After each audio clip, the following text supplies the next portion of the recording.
Hi students, मैं DK sir, आप लोगों का मेरे YouTube चैनल ज्ञान बाई डीके में बहुत बहुत स्वागत है। तो एक्टिव वॉइस और पैसिव वॉइस की अगली कड़ी में मैं आज आप लोगों के लिए पास्ट इंडेफिनिट टेंस को लेकर के आया हूं, जिनको हम आज एक्टिव वॉइस से पैसिव वॉइस में बदलना सीखेंगे। आप लोगों को इसके पहले present indefinite, present continuous tense और प्रेजेंट परफेक्ट टेंस का एक्टिव वॉइस से पैसिव वॉइस बनाना बताया है, और प्रेजेंट परफेक्ट कंटीन्यूअस टेंस का नहीं बताया गया, क्योंकि मैं आपको बहुत पहले वाले वीडियोस में बता चुका हूं कि इनका एक्टिव वॉइस से पैसिव वॉइस में परिवर्तन नहीं होता है। तो अब पास्ट टेंस में हम लोग आ गए हैं पास्ट इंडेफिनिट टेंस। इसका हम एक्टिव वॉइस से पैसिव वॉइस बनाना सीखेंगे। सबसे पहले मैं आपको बता दूं कि जो पिछले वीडियोस में आप लोगों ने मेरे वीडियो को देखे, आशा करता हूं आप लोगों को पसंद आया होगा, और कोई परेशानी अभी आप लोगों को कोई दिक्कत है किसी भी टॉपिक पर, किसी भी चीज को लेकर, ग्रामर से संबंधित है, लिटरेचर से संबंधित, तो आप कमेंट बॉक्स में कमेंट कर सकते हैं, मैं उस पर वीडियो बनाऊंगा। चलते हैं पास्ट इंडेफिनिट की तरफ। पास्ट इंडेफिनिट को सबसे पहचान लेते हैं, क्योंकि मैंने टेंस वाले वीडियोस में आपको इनका पहचान और एक्टिव वॉइस बनाने का फॉर्मूला सब बताया है, सारे सेंटेंसेस, अफर्मेटिव, नेगेटिव, इंट्रोगेटिव। फिलहाल पैसिव वॉइस में फिर देखते हैं। पहचान है मुख्य क्रिया के अंत में ता था ती थी ते थे, यानी हिंदी वाक्य के मुख्य क्रिया के अंत में ता था ती थी ते थे, या ए आ ये शब्द अगर आ जाते हैं तो समझिए कि पास्ट इंडेफिनिट टेंस है। और ऐसे भी समझ सकते हैं कि अगर वर्तमान भूतकाल में यानी पास्ट टेंस में अगर कार्य का होना अनिश्चित पाया जाता है, यानी क्लियर नहीं हो पा रहा है कि वो जारी है कि पूर्ण हुआ है ना, तो अगर ऐसा लग रहा है तो समझिए कि वो पास्ट इंडेफिनिट टेंस है। चलते हैं एक्टिव वॉइस से पैसिव वॉइस की तरफ। तो एक्टिव वॉइस में सबसे पहले जान लेते हैं कि हेल्पिंग वर्ब में डिड होता है, और डिड के साथ वर्ब का फर्स्ट फॉर्म लगाया जाता है। पैसिव वॉइस में सेकंड आवाज वन होता है, और इसमें वर्ब का थर्ड फॉर्म लगाया जाता है। सबसे पहले मैं एक चीज आपको बता दूं कि पास्ट इंडेफिनिट के जब हम अफर्मेटिव सेंटेंस का बात करते हैं तो इसमें वर्ब का सेकंड फॉर्म लगाया जाता है, इसमें डिड का प्रयोग नहीं किया जाता है। वर्ब का सेकंड फॉर्म केवल पास्ट इंडेफिनिट के अफर्मेटिव सेंटेंस में लगाया जाता है। अगर वो अफर्मेटिव नहीं है तो उसमें हम डिड का प्रयोग करते हैं, और डिड के साथ हम वर्ब का फर्स्ट फॉर्म लगाते हैं, याद रखना। चलते हैं इसके ट्रांसलेशन की तरफ और एक्टिव से पैसिव वॉइस की तरफ। पहला वाक्य है मैंने तुम्हें पीटा, मुख्य क्रिया के अंत में है आ, पास्ट इंडेफिनिट टेंस का पहचान मैंने बताया आ, है ना, पीटा। तो मैंने तुम्हें पीटा, आ गया मुख्य क्रिया के अंत में, इसका मतलब है कि हमारा वाक्य पास्ट इंडेफिनिट टेंस है, अफर्मेटिव सेंटेंस है। इसकी तरफ चलते हैं। सब्जेक्ट आपका है आई, कौन पीटा? आई, तो आपका सब्जेक्ट यही तो हुआ आई। आई के बाद लिखा वर्ब का सेकंड फॉर्म। तो पीटना का थर्ड सेकंड फॉर्म क्या होता है? फर्स्ट भी बीट होता है, और सेकंड भी बीट होता है, और थर्ड बीटन होता है। तो सेकंड फॉर्म के लिए बीट का प्रयोग करेंगे। आप बीट लिखेंगे, फिर ऑब्जेक्ट क्या है? किसे पीटा? तुम्हें पीटा, तो ऑब्जेक्ट आपका यू हो जाएगा। बहुत छोटा सा वाक्य था, आसानी से बन गया, आई बीट यू। अब इसका पैसिव वॉइस बनाएंगे, तो फार्मूले के अनुसार ऑब्जेक्ट चलेंगे। ऑब्जेक्ट क्या है? यू। तो यू का ऑब्जेक्ट मतलब यू का सब्जेक्ट, ऑब्जेक्ट अगर यू है तो उसको हम क्या करेंगे? ऑब्जेक्ट चेंज इनटू सब्जेक्ट बना देंगे। तो object change into subject, you को जब बनाएंगे तो यू का सब्जेक्ट भी यू ही होता है ना, यू भी लिखेंगे। हम हमेशा आपको बताते रहते हैं कि ये सब्जेक्ट है या ऑब्जेक्ट है किसी प्रोनाउन का। जैसे आई है तो फिर मी, बी है तो अस, यू है तो यू ही होगा, ही है तो हिम, सी है तो हर, है ना, इट है तो इट, और दे है तो नाउन है तो नाउन। स्थान के हिसाब से वही सब्जेक्ट का काम करता है, वही ऑब्जेक्ट का भी काम करता है। अब यू हुआ, यू के साथ हम वाज़ वर्ब लगाते हैं। वाज़ वर्ब लगाने का नियम मैंने आपको टेंस वाले वीडियो में बताया है कि आई, ही, सी, इट तथा सिंगुलर नंबर कर्ता के साथ वाज, बी, यू, दे तथा प्लूरल नंबर कर्ता के साथ वर का प्रयोग करते हैं। तो चलते हैं, यू के साथ क्या लगेगा? फिर वर लगेगा। तो आप यहाँ लिखेंगे वर, वर के बाद वर्ब का थर्ड फॉर्म, बीट, बीट का थर्ड फॉर्म भी आपको बताया, बीट बीट बीट। बीटन के बाद लिखा बाई, आप बाई लिख देंगे, देखिए है ना बाई। और बाई के बाद लिखा सब्जेक्ट चेंज, सब्जेक्ट क्या है? आई, और आई का ऑब्जेक्ट क्या होता है? मी होता है। तो आप यहाँ क्या कर देंगे? मी। यही वाक्य आपका निगेटिव हो जाए, तुमने पटाखे नहीं खरीदा है, तो निगेटिव कैसे फार्मूला अलग से बनता है देख लीजिएगा, subject plus did plus not plus plus object. तो अब सब्जेक्ट हुडी से क्या है, पटाखे को नहीं खरीदा है, यू, यहाँ भी यू है, सब्जेक्ट यू हो जाएगा। यू के तुरंत बाद आप क्या लगाएंगे, डिड लगाएंगे, डिड के तुरंत बाद नॉट, नॉट के बाद आपका फर्स्ट फॉर्म, खरीदना का फर्स्ट फॉर्म क्या होता है, बाई, बाई के बाद ऑब्जेक्ट क्या खरीदा है, पटाखे, पटाखे के अंग्रेजी क्या होता है, द क्रैकर्स, द क्रैकर्स बन गया। अब इसका अगर हम पैसिव बनाएंगे तो क्या करेंगे,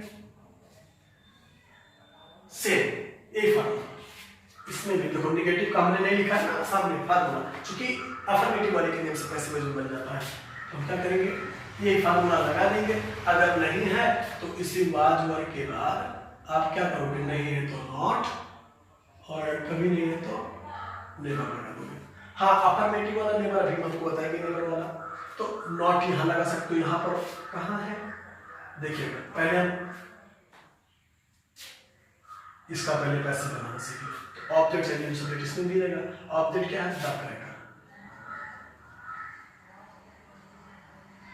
द क्रैकर्स, उसके बाद लिखा है वाज येलो, तो क्रैकर्स दो बचे तो क्या होगा, अब वर्ग के बाद यहाँ पर नॉट आ गया है, तो इसमें भी हम साइड एरिया के बाद क्या कर लेंगे, नॉट लगा लेंगे, वर्ब, तो वर्ब नॉट प्लस वर्ब का थर्ड फॉर्म क्या है, खरीदना, तो बाय का थर्ड फॉर्म अभी बताया था बॉट, और बॉट के बाद क्या है, बाय, तो यहाँ भी बाय हो जाएगा, और बाय के बाद का सब्जेक्ट चाहिए, तो ऑब्जेक्ट, सब्जेक्ट इसमें क्या था, यू है, तो यू का ऑब्जेक्ट यू ही होता है, यहाँ नीचे लिख दे रहा हूँ, ठीक। तो इस तरह से आपका पैसिव वॉइस बन गया।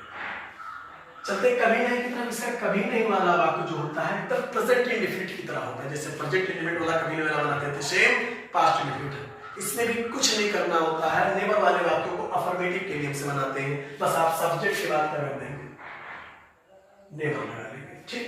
तो सब्जेक्ट क्या है, वह कभी नहीं झूठ बोलती थी, ये थी पास्ट इंडेफिनिट टेंस आ गया है, मुख्य क्रिया में थी तो पास्ट इंडेफिनिट टेंस हो गया। सब्जेक्ट क्या है, ये सूत्र लगा दीजिए, सब्जेक्ट हुआ है, यहाँ स्त्रीलिंग है तो सी हो जाएगा, है ना, और सी है तो उसके तुरंत बाद क्या कर देंगे, नेवर कर देंगे, और उसके बाद आपका सेकंड फॉर्म क्या है, बोलना, बोलना tell, second form told, third भी टोल्ड होता है, तो सी नेवर टोल्ड। और झूठ के अंग्रेजी क्या होती है, ऑब्जेक्ट क्या है, झूठ, तो झूठ की अंग्रेजी अलाई लिखा है, टेल के साथ यानी टोल्ड के साथ अलाई, ये हो गया आपका वाक्य। पैसिव वॉइस बनाएंगे तो सेम पैसिव फार्मूला लगा दीजिए, ऑब्जेक्ट एंड सब्जेक्ट क्या, ए लाइन, ये लाइन हो गया, ये लाइन एक वचन है तो वाज हो जाएगा, और वाज के बाद नॉट था तो नॉट ऊपर लगाया था आपने, यहाँ नेबर वाला है तो आप यहाँ कर देंगे, नेबर लगा देंगे, उसके बाद वर्ब का third form told plus by, और फिर प्लस बाय के बाद subject change to object, subject इसमें क्या था, सी था, तो सी का ऑब्जेक्ट, हाँ, इस तरह से आपका ये नेबर वाला वाक्य कभी एक्टिव वॉइस और पैसिव वॉइस हो गया।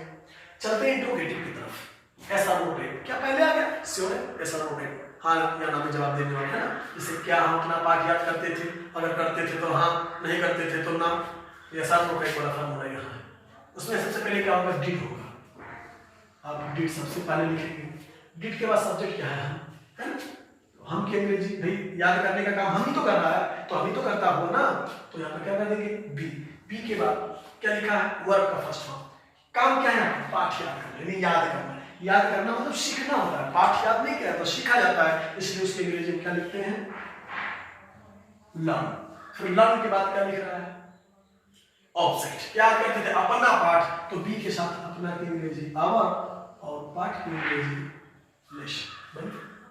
चलते पैसिव वॉइस की तरफ, यहाँ अगर डिड बाहर था तो यहाँ वाज और बाहर होगा, लेकिन यहाँ किसके अनुसार, ऑब्जेक्ट एंड सब्जेक्ट के अनुसार। ध्यान से एक चीज आपको याद रखिएगा कि इसमें केवल एक ही साइड क्रिया लगता है, और डिड, और वो सभी कर्ता के साथ लगता है, चाहे वो सिंगुलर हो, चाहे वो प्लूरल हो, चाहे वो वाई हो, चाहे बी हो, चाहे दे हो, सभी के साथ डी लगता है। लेकिन वाज वर्ब में ऐसा कोई नियम नहीं है, वाज वर्ब में है कि अगर कर्ता हाई, आई, ही से इट, एक वचन सिंगुलर है तो वाज, और अगर बी, यू, दे बहुवचन है तो वर्ब लगेगा।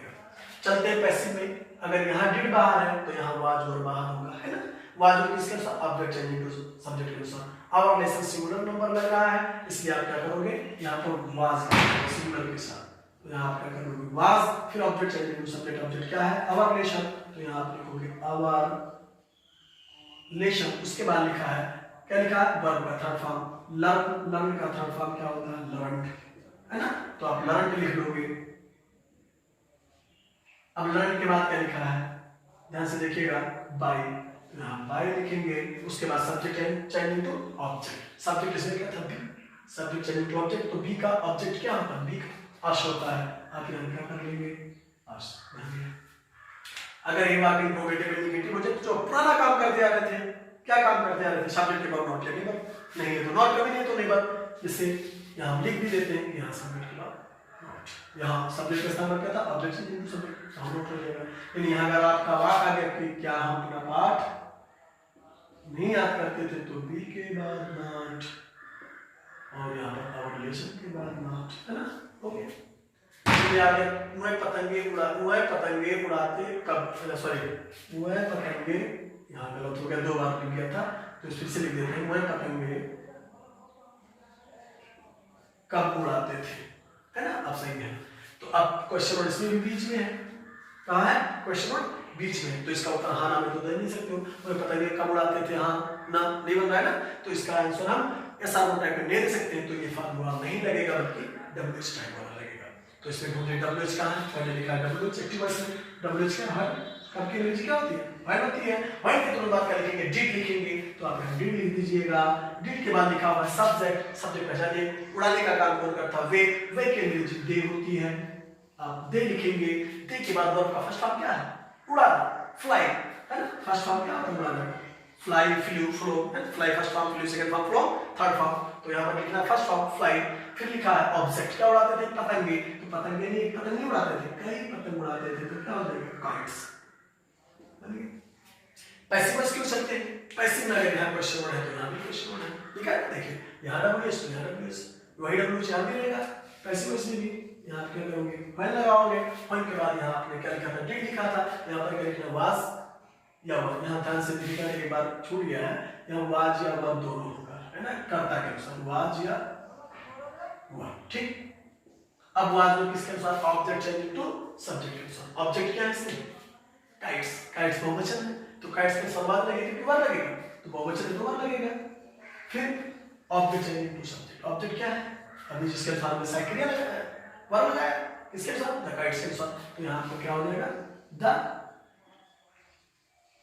काइट्स। अब काइट्स बात क्या लिखा हुआ देखिएगा ध्यान से देखिएगा, वर्ब का थर्ड फॉर्म, फ्लाई का थर्ड फॉर्म क्या होता है फ्लो, फ्लाई फ्लू और फ्लो, और उसके बाद लिखा है बाय, और बाय के बाद subject changing to object, subject इसमें क्या था दे था, तो दे का ऑब्जेक्ट क्या होता है देम होता है। इस तरह से इसका भी एक्टिव वॉइस और पैसिव वॉइस समाप्त है। इंट्रोगेटिव इंडिकेटिव बनाना है, वो बताएंगे कब नहीं उड़ाते थे, तो आप क्या करोगे सब्जेक्ट के बाद नॉट, यहाँ सब्जेक्ट के बाद नॉट, यहाँ ऑब्जेक्ट चेंजिंग टू सब्जेक्ट के बाद नॉट, कभी नहीं तो लगा देंगे, यहाँ ऑब्जेक्ट चेंजिंग सब्जेक्ट क्या है काइट सब है, इस तरह से आपका ये एक्टिव पैसिव का भी संबंध होगा। तो मैं आशा करता हूँ आप लोगों को वीडियो बहुत पसंद आया होगा, और अगर पसंद आया होगा तो कमेंट में जरूर बताइएगा, अगर कोई कंफ्यूजन होगा तो भी बताइएगा, लाइक कीजिएगा, शेयर कीजिएगा, और अगर अभी तक आप लोगों ने मेरे इस चैनल को ज्ञान बाइटी के चैनल को आप लोगों ने सब्सक्राइब नहीं किया तो उसको सब्सक्राइब कर डालिए, और नोटिफिकेशन का जो बेल आइकन है उसको जरूर प्रेस कर दीजिएगा, ताकि कोई भी वीडियो मेरा यूट्यूब पे अपलोड हो तो उसका नोटिफिकेशन आप तक पहुंचे, और उस वीडियो को देखकर आप ज़्यादा से ज़्यादा ज्ञान प्राप्त करें, और आने वाले कंपटीशन एग्जाम में ढेर सारा नंबर लेकर के आए, उसमें हमारी भी बड़ी प्रसन्नता होगी, बहुत खुशी होगी कि मेरे माध्यम से भी कोई लड़का अच्छा नंबर पा सकता है और पाने वाला है, अगर वो वीडियो देख रहा है तो तब तक के लिए अगले वीडियो में पुनः मिलते हैं, तब तक के लिए नमस्कार, धन्यवाद, बाय।